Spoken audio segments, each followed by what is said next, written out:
Hi everyone, welcome to another video. Before we start, remember to like this video and subscribe to the channel. It really helps us keep creating better and better content for you.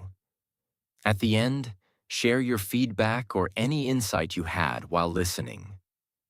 Let's begin. There are many types of pain in life. The pain of a difficult workout, a long day at work, studying when you are tired, speaking English and feeling insecure.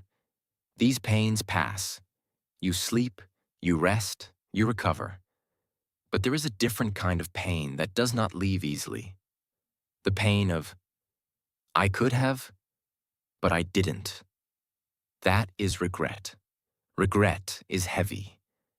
It doesn't live in your muscles. It lives in your chest, in your memories, in the quiet part of your mind that knows the truth. Part 2. Regret is the voice of the life you didn't live. Regret is not only about what happened. Regret is about what didn't happen because of your fear, laziness, distraction, pride, excuses. You regret the words you never said, the chances you never took, the skills you never developed, the apologies you never gave, the projects you never even tried. Regret is like a parallel universe where another version of you actually did those things.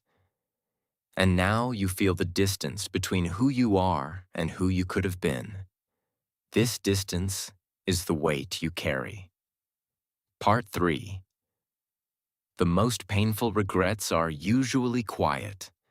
When you think of regret, you might imagine big events, a huge mistake, a big failure, a dramatic decision. But many of the heaviest regrets come from small, repeated moments. You rarely regret one day of procrastination. You regret years of postponing. You rarely regret one conversation avoided. You regret a relationship that slowly died because you never opened your mouth. You rarely regret one day without English. You regret looking back after 10 years and realizing you are at the same level because you always had a reason to wait. Regret is often not loud. It grows in silence. Part 4. How you build regret. 1. Later at a time. Regret is built with soft words. I'll start later. I'm too busy right now. Next week I'll try. Now is not the perfect time. You don't feel you are creating anything serious. You feel, I'm just organizing my life. But each time you say later to something important, you are saying yes to a future version of you carrying more regret. You are slowly training your dreams to wait, training your courage to sleep, training your fear to lead. And one day, later becomes, it's too late. That sentence is made of pure regret. Part 5. Regret loves comparison. Regret becomes heavier when you look at others. You see, someone who started learning English at the same time as you, and now speaks freely. Someone who took care of their body while you always postponed. Someone who used their nights and weekends to learn, build, and move forward, while you relaxed and escaped. Then your mind says, that could have been me. And you are right, it could. This is not about envy. It is about realizing the same years passed for both of you. The difference was not time. The difference was how you used it. Your regret is not that they have something. Your regret is that you know you could have done more with what you had. Part 6. There is regret for what you did and what you never did. There are two main types of regret. 1. Regret for actions.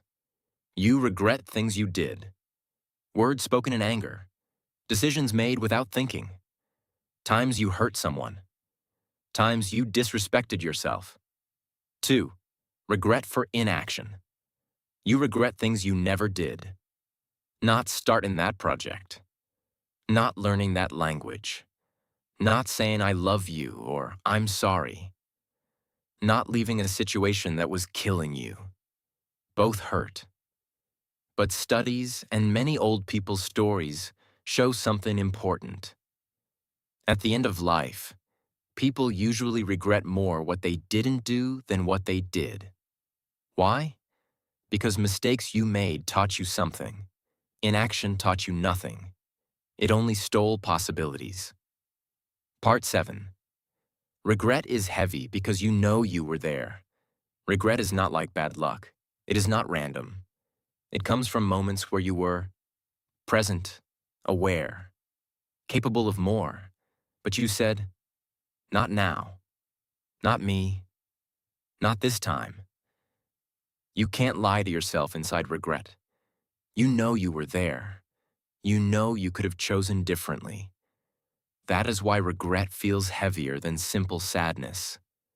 Sadness says, something bad happened to me. Regret says, I helped create this by doing nothing or doing the wrong thing.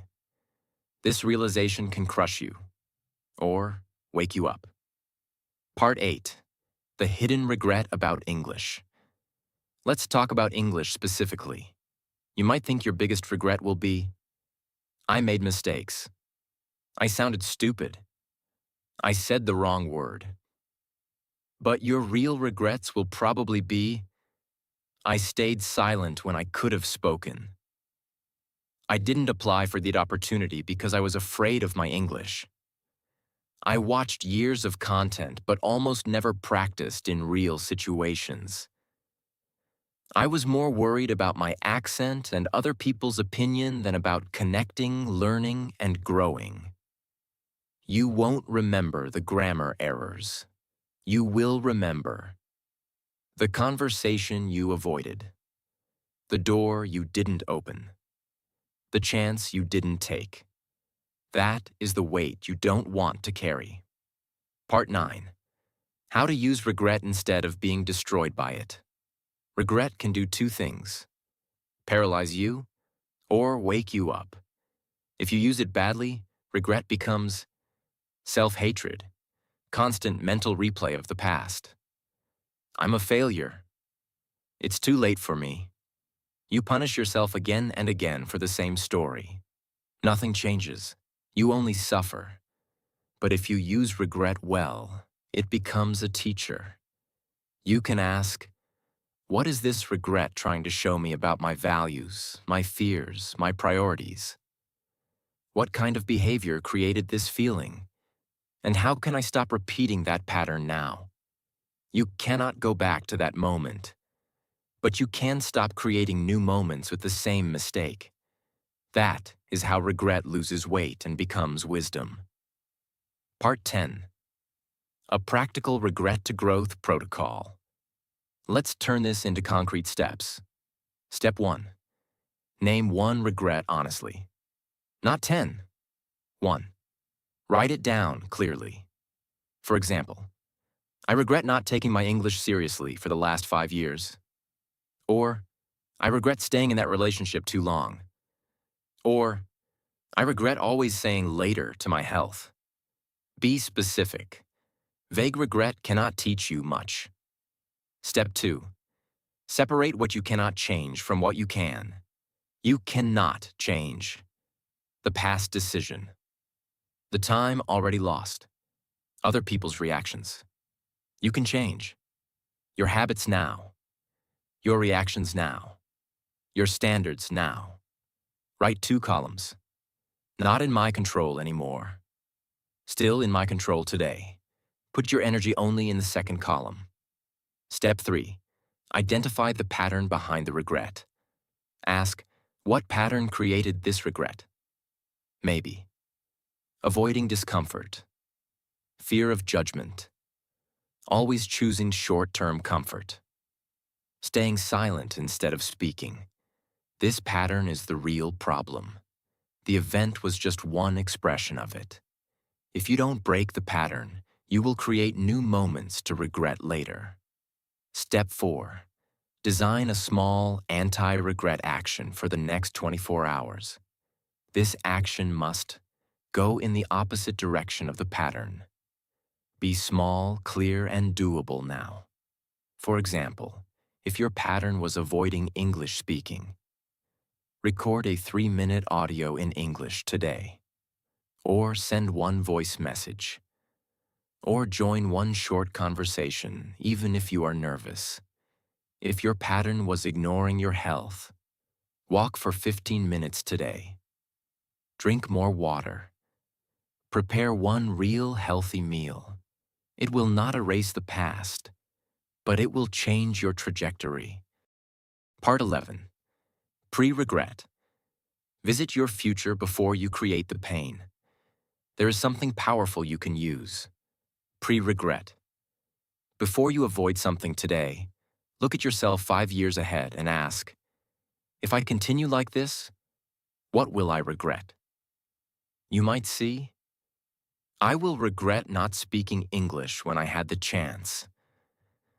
I will regret never taking care of my body while I still had energy. I will regret staying small to make others comfortable. Let that imagined regret talk to you now.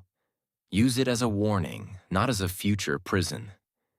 Instead of waiting 5 or 10 years to feel the pain, borrow a little bit of that pain today to move differently. You are not scaring yourself. You are informing yourself. Part 12. Replacing regret with pride, one day at a time.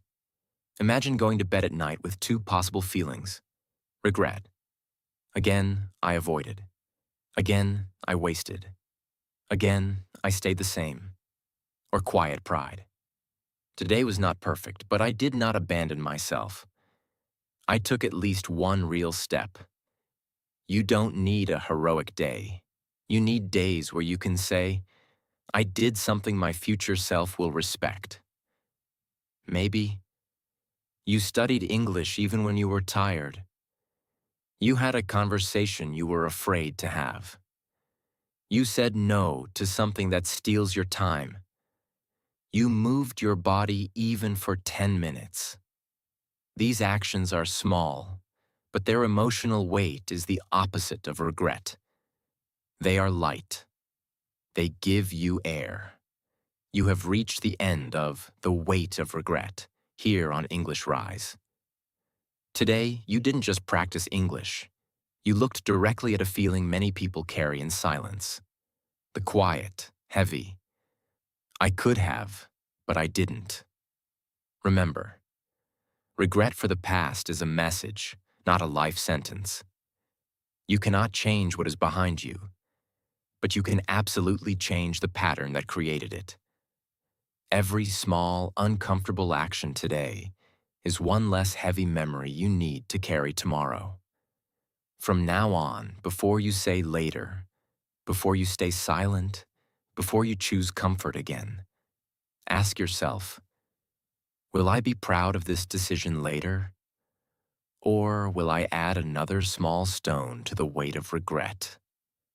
Then choose, even in a tiny way, the action that your future self will be able to remember and say, on that day, they finally started taking care of my life.